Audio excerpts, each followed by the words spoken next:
Hey guys, welcome back to another edition of In the Game. I'm Robert Guerrero here with Mason Pratt.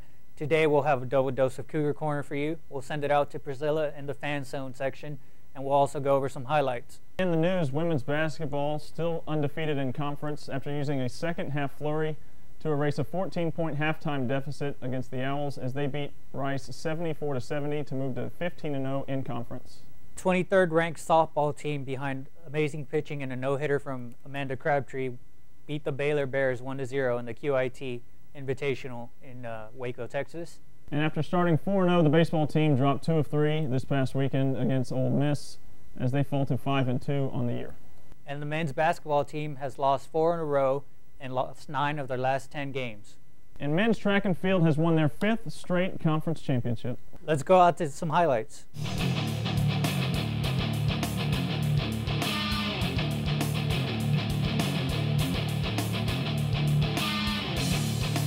Baseball getting back in the swing of things as they hosted UT Arlington for their season opener. Pick it up in the first. Cougs already up 1-0. MP Kokonos drills a shot to left field. That would be a stand-up double and allow Jensen, already on base, to advance to third. Next batter, Austin Gracie. Singles through the left field. Jensen would score. Kokonos to third. Runners on the corners for Caleb Ramsey, who drills a shot to center field. Hits off the base of the wall. Gracie and Kokonos would score to push the lead to 4-0. Ramsey stumbles but manages to still make it to third for the triple. Next batter, Murphy.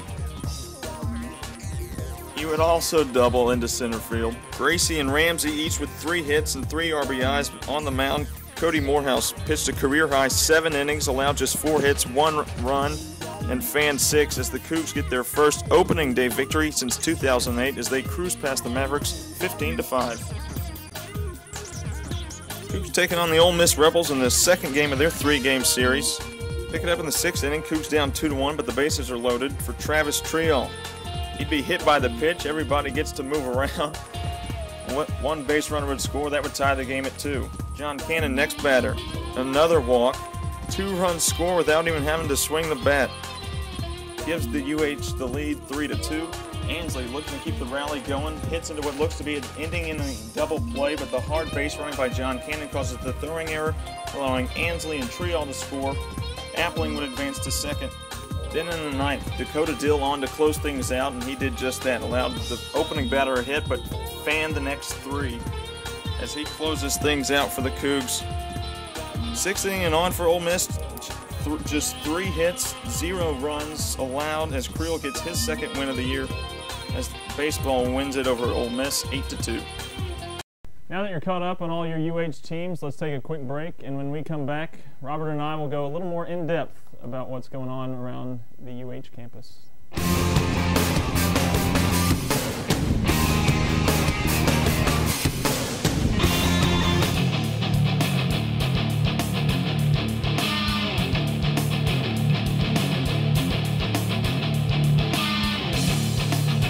All right, welcome back. I'm going to discuss how the women of this of the athletic department are representing this campus really well.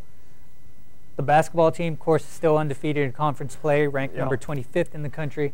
The women's softball team is ranked number 23rd in the country. They're 13-3, and they've won every tournament they've played in. Yeah, like you said, winning every tournament and winning close games, which is tough to do. I think it's one of the measures of how good a team is if you can win close games that are up in the air near the end. They've 3 of their last 4 wins, winning 1-0, which is tough to do. Winning close in any sport is difficult. Yeah, other teams can't win if they can't score, and that 1-2 punch of Crabtree and Bourgeois, teams aren't scoring against us. The girls are taking advantage, eking out those wins. Mm-hmm. They're shutting teams down. I mean, 2 runs allowed in the last 5 wins for the Cougs. And then, speaking of winning close, women's basketball had a bit of a scare this past weekend against Rice. They were down 41-27 at halftime. They used just a huge second half to remain undefeated, and they still look really good going into these final games and the conference tournament. Yeah, you know, Rice was looking forward to the opportunity of handing us our first loss, cross-town rivals. Oh, yeah. Also, Rice is second in conference, so they want to prove that they could win that conference tournament here. and get into the NCAA tournament. Yeah, and it was just such a different game than the first game against Rice, because the first game was a complete blowout, 20-point win, I think 71-51. It was Rice came out to play in front of their home crowd and almost pulled it off, but not quite. Yeah, we were down by as many as 19 points at one point, and the girls came back from that, chipped away at the lead, got the lead back, and kept it after that. I mean, if teams can't beat women's basketball when they're up 14 at halftime and is down by as many as 19, I don't know if any team in this conference during tournament time is going to be able to do that. Yeah, things are looking good for the women going into March, into tournament play, and hopefully they can make some noise in the NCAA tournament. Hopefully keep improving that resume, just run through the conference tournament and get a higher seed, because I saw it was an early view of what the women's national bracket would look like, and they had U of H basketball right there at 8 against LSU at 9, which is, that's not a bad seed, but then if you beat number 9, you played the first ranked team in that side of the bracket, which was Stanford, and obviously there's still a lot left to go in the conference tournaments as well as the regular season, so that could change easily. But still, you want to set yourself up for an easier road in the national tournament, and you don't want your second game to be against one of the 4 number 1 seeds overall. Yeah, and the women are providing a stark contrast to what the men are doing. The baseball team's doing pretty well. They're 5-2 in their play. Yeah. The men's basketball team has dropped 9 of their last 10. Yeah, men's basketball they've been pretty disappointing. They've lost, like you said, they've lost 4 in a row, lost 9 of 10, and what they used to just win, or they used to just lose close games. Now they're losing double digits, which and then these past 4 games they haven't been able to score. They're averaging just 60 points, and they don't have the defense to hold teams below 60 points. Yeah, it's looking more and more like we won't repeat as CUSA champions or go to the NCAA tournament. Well, no, it's going to take another miracle-type run in the conference tournament. But from what I've seen the past, since mid-January, I can't see that happening. So I guess UH basketball fans are going to have to just keep cheering on the women. It depends on what team we get. If we get the team from the past couple months, it's not looking good. If we get that team from the break from December, we might sneak out of there with a CUSA title and an automatic bid, which is the only way we're going to get in. And I don't know if it's kind of the mindset of this team. They get down, like things not going well, obviously, and it's just snowballing, because like we were saying, the close games that they were losing, they were in, and then they find a way to lose. Now they're down at halftime by double digits. I'm wondering if it's just in their head that they're just kind of mailing it in at this point, just trying to finish out the season. From what I've seen from them is they do get down, and it just, like you said, it gets in their head. It doesn't seem like they can climb back. They get close, and they get so confident, and they fall back down, and it's like a boxer. You can't keep getting knocked down, and that's what's happening to them. I think what might have been a huge blow to this team's confidence or psyche or what have you is that last second loss against Marshall. They're up by 1, they get a block, they make a great play defensively, and then they give up an offensive rebound and a putback in the final 10 seconds, and they lose by 1. That seems to have been the point where it's just the wheels have fallen off almost. Yeah, it's not looking good for men's basketball or our fans. Let's wrap this up, and in the second we'll go out with Priscilla for the Fan Zone section.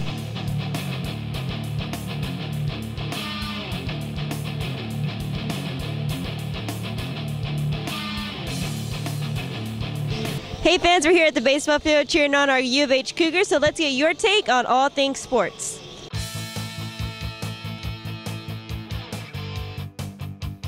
Hey fans, we're here with Bobby. He's a junior here at U of H. So Bobby, what game are you looking forward to this season? I would say this Ole Miss series plus the Rice series. And what else are you excited for this baseball season? I'm excited to see how the coach is going to do with recruiting and how he's going to motivate the players and all that. So it's pretty exciting. Hey, Hey, we're here with Max. So Max, our softball team is ranked this season. What are your thoughts on that? They've had off to a pretty good start. 3 ranked teams beat in one weekend. They beat number 16 LSU twice, and they beat number Oklahoma State once. They've had a couple of close losses since then, but overall, really solid. We're looking at 2 really, really talented pitchers this year, and Amanda Crabtree and then Donna Bourgeois, transferred from Louisiana Lafayette. So my expectations are high for the year. Are you going to go to a lot of games to support them? I haven't missed a home game yet, and a lot of us went on a trip up to Huntsville this past Wednesday and saw them play there. So absolutely, we're out there supporting them. All right, thank you. Matt, baseball seems to be your favorite sport, and why? Absolutely. Baseball is my favorite sport. It's our pastime. The Cougars are good this year. Todd Whitting, he's doing a great job. That's what we're all about, cheering on the Cougs. So what are you looking forward to this season? Honestly, 1, beating Rice, and 2, winning the conference championship. We haven't done that in a while, and we really need to get that done here. All right, so can you give us a big Go Cougs? Go Cougs, baby, all day. Eat them up.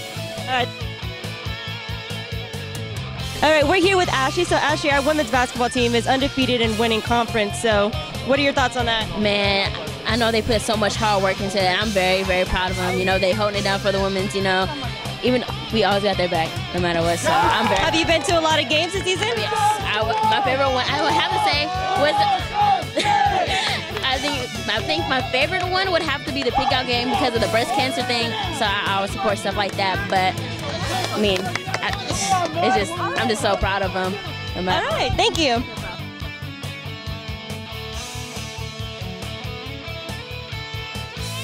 Hey fans, we're here with Olivia and Alex. So what is your favorite sports here at U of H and why? Baseball. Oh, because we're Diamond Dolls, obviously. What is the Diamond Dolls? We just throw out t-shirts at like double plays and like home runs and stuff and not put up Ks when the other team strikes out. And what's your favorite sport and why? I like football for tailgating and I like football because there's so many people there and stuff. Good atmosphere. All right, yeah, it's a lot of fun. So, okay, so thank you. Well, that's it for this edition of Phantom. Back to you guys in the studio. Thank you, Priscilla, and thank you all to all you fans who were out there and answered the questions. When we come back from break, we'll give you that double dose of Cougar Corner with Courtney Taylor and Mo McNeil. Don't go away.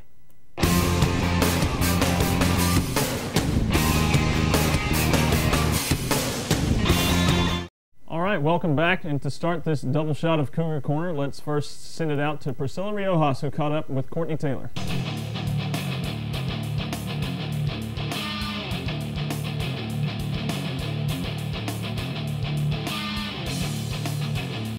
Hi, welcome to Cougar Corner. We're here with our Athlete of the Week, Courtney. So, Courtney, you've had a lot of athletic accomplishments recently, like being named U of H all-time leader in double-doubles and rebounds, and Conference USA Player of the Week 3 times this season and 8 times in your career. Can you tell us a little about how that feels? Feels good, you know, to be recognized for all my hard work that I've put in. How does it feel to be a part of a team that's still undefeated in conference and back in the rankings for the first time since 2004? It feels good. You know, we worked really hard all season, and that's what we've been working on. So for us to, you know, come out conference champs already, and we still have 3 games left, it's cool. That's really exciting. I'm glad to hear that the team's back in the conference. So can you tell us about your favorite athletic memory? Probably our last home game, because we haven't ever won, you know, conference since I've been here. So I think cutting down the nets and just having like all our fans here to support us, that was pretty big. Aw. So can you tell us why you chose to come to U of H? I know your dad was a big player at Stephen F. Austin, so why did you decide to come to U of H? I like the Houston area, and then when I was a freshman I came, and I liked the team, and Houston's not that far from home, so my mom could come watch every game, so that's basically why I chose Houston. Is your dad proud of you? Does he come to watch a lot of games? Yeah, him and my mom, they're at every game. I also read that you're a coach with the Little Dribblers. Can you tell us a little about that? Oh yeah, back home I used to help coach 5-year-olds, 6-year-olds, just help out as much as I can. They look up to me, so it's kind of cool. Besides basketball, what other things are you into? Are you on any other clubs here at U of H? No, basically school and basketball. Basketball takes up most of my time, so that's basically it. We're going to do a rapid fire questions now. Okay. So, okay. What's your favorite color? Purple. What's your favorite athlete? Amari Stoudemire. What is the best and worst thing about U of H? The best thing is that it's a lot of people. The worst thing is parking here at U of H. I can relate. Parking is terrible here. Crazy. And what is your favorite professional sports memory, like at any games or anything?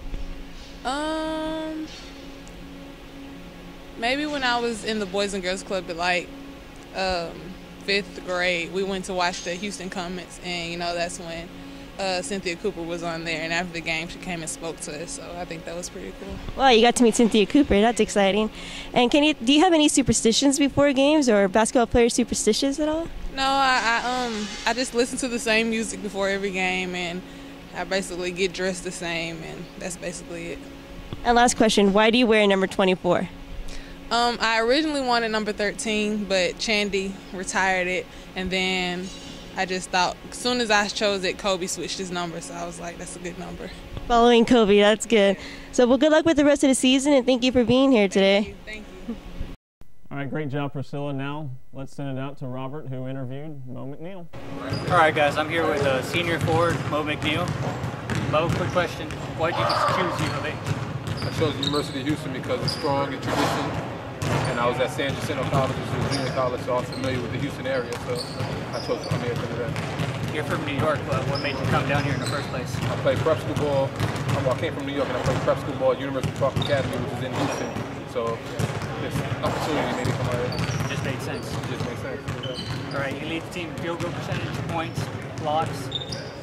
What's your secret? Just go out there and play. You know, I've been doing this for a long time. And just like having an opportunity where I can do these things, so that definitely benefits me.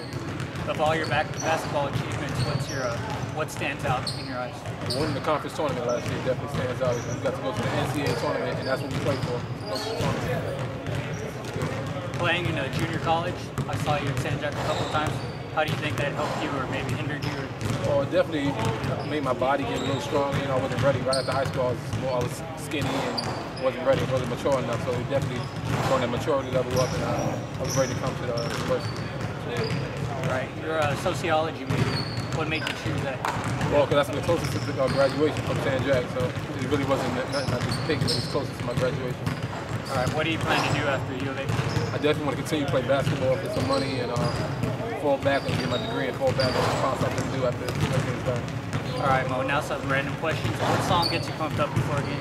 I like listening to R&B. I don't like to get too pumped up before a game. I just like to be calm and relaxed for the game. If you weren't playing basketball, what do you think you'd be doing? If I wasn't playing basketball, I could sing, so I'll probably be a singer somewhere, singing. All right, that's good. What's your favorite movie? My favorite movie? Loving Basketball.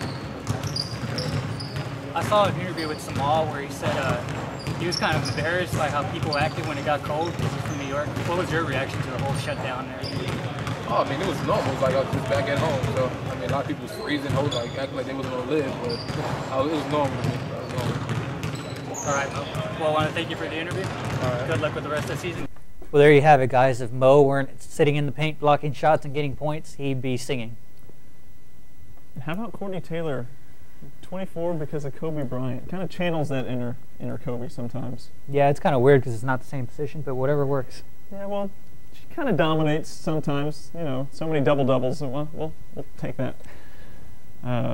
It'll be in a couple of weeks before you see us again, so the next time you join us, we'll have men and women's coverage of the Conference USA Championship in El Paso. We'll also have footage for you from the Minute Maid College Classic for the baseball team, and we'll have some more softball footage for you.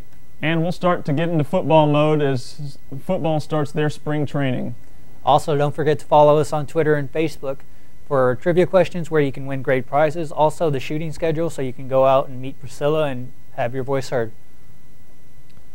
That'll do it for us. I am Mason Pratt. And I'm Robert Guerrero. And remember, don't just sit there. Get in the game.